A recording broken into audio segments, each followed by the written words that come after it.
Hello everyone and welcome to a new video program by Julia Erresa. In today's video program, we will be talking about decapitalism. And you might be asking, what is decapitalism?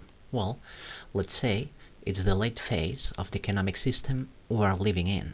That is, since the beginnings of the well-known capitalism, through mercantilism and other things, there has always been a class, let's say, with money, that has provided capital, develop an economic activity, and a working class that provides its labor. Until a few decades ago, it was actually in the capitalist class interest that the working class, and even the middle class, continued reproducing, having their needs met, producing and consuming. What's happening now, and we have been seeing it over the last few decades, is that the system is devouring itself with constant economic crisis, where the population, the working class and the middle class, are losing their assets, as we saw in 2008 with the real estate crisis. We are witnessing a general impoverishment of the population, higher taxes to sustain a more corrupt state, with advisors coming out of nowhere with astronomical salaries, a political class that increasingly favors economic lobbies, which even influence organizations like the European Union, as also happens in the United States, etc. This means these groups have more power to influence the creation of economic, social, and other policies. Little by little, we are witnessing how the welfare state in the European Union is being dismantled due to economic interests. And not only that, the most appropriate metaphor for capitalism today might be that of a headless chicken, because the system keeps producing, creating and consuming to the limits of a finite planet, even trying to go further. Despite the growing population, the general impoverishment, even with technological advancements and everything that comes with it, is wearing us down. We saw this during the pandemic. We also see it with the rising price of basic goods without any reason, as happened in Spain with olive oil. We see a general increase in price for absolutely everything, while on the other hand, they keep offering us more clothes, consumables, electronics, new cars, etc. They make laws to prevent us from using cars in favor of other methods that have proven unreliable. I won't give more details to avoid video censorship. If we stop to think about it, all this is pushing us to spend more on absolutely everything, from taxes to prices, making us buy more things, often more expensive and yet less on the other hand, especially in basic goods. At the same time, a general discomfort is fostered, blaming citizens for major problems. For example, I cannot be told that cow farts produce the greenhouse effect and an increase in CO2 when large companies produce tons of plastics with no consequences. That is, I must recycle, but no one stops the manufacturers and tells them to stop producing certain polluting products. I am not giving any alternative, yet I am the one to blame. But let's leave that for another time. That's another topic. Apologies for venting. In any case, speaking of capitalist society as a headless chicken today, the elites of this capitalist class, the ones with more and more, are disgustingly rich, with all their needs met, only wanting more and more luxuries, while the rest of the population grows poorer to levels where I don't know if we will reach the levels of ancient Rome or Greece, where 80 to 90% of the population had no rights or were poor, and citizens made up about 10 or 15%, at most 20% of the total population. But well, speaking of all this, what we are seeing is that there is a need for the middle class, which had until now progressed toward a dignified life, to now become poorer. And on top of that, they are asked to keep consuming at alarming levels, while the capitalist class demands that they keep producing more and more.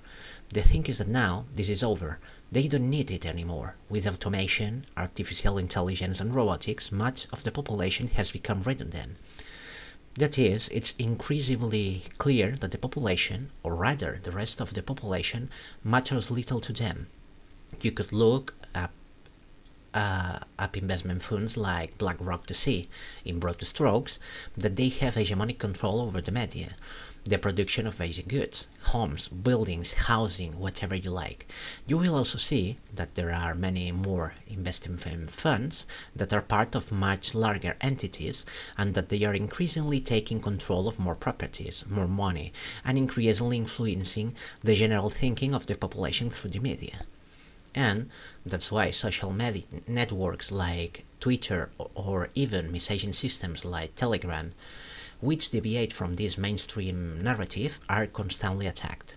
In reality, they are doing everything possible to demonize these systems, and the same is already happening with artificial intelligence. And then you will ask me why. Very simple. Anything that deviates from this mainstream narrative is dangerous for them. Furthermore, in the case of artificial intelligence, which used to provide relatively accurate answers to a certain extent, they have ended up censoring it, keeping it from deviating from this single discourse. So, anything that is part of this single discourse, I think you understand what I mean, AI reinforces it, respects it as much as possible, and anything that deviates from it, it tries to correct. Then we have the media, which, if you think about it, operate in seasons, like a soap opera or series, each season focusing on a specific topic to continuously instill ideas in our minds, and that's the manipulation we have. And all this is caused by the elite and the capitalist class through money, manipulation, lobbies, political corruption, and so on, which is the big problem we face today. Meanwhile, the population is poorer, has fewer rights, the population is shrinking, but as far as productivity is concerned, they don't care, because their basic needs are met. Moreover, not only that, but they also have access to all imaginable luxuries. And if you think about it, not only that, but the general population is having more and more freedoms curtailed. For instance, the freedom of movement, which we also saw during the pandemic. Though it had certain logic, now it's used to restrict car use. Certain trips, promote train, try to avoid air travel, reducing our mobility as if the ultimate goal were to keep us confined at home, consuming and producing and little else, basically existing, paying and paying more taxes. This is what society is becoming, for better or worse. Only we can stop it, because ultimately we are the ones who have the power to decide economically. No matter how much they want, robots won't sustain themselves. And if they produce goods that are not bought, the system collapses. For example, this is being seen a lot in the United States, especially with that is not called Generation Z, which in many places has returned to bartering, that is, direct exchange of goods, and they are almost no longer using money, and this is driving the US government crazy. That such capitalist society suddenly stops consuming is ruining many sectors, even though it has the habit, especially the US, of exporting its inflation to the rest of the world, but that's a topic for another time if you will allow me. Anyway, this is the summary of what I wanted to talk to you about. Remember, we are no longer in a capitalist society, but a decapitalist one. And this is shown by how lobbies, politicians, the capitalist class, and the ultra-wealthy operate. Therefore, we see how they are increasingly squeezing the popular and even middle classes. Anyway, I don't want to go any longer. Thank you for listening. I hope you found the topic interesting. If you want, leave a comment to foster debate, always respectfully and courteously. As always, let me wish you a happy day, a happy week. Thank you for your time and for listening. See you next time.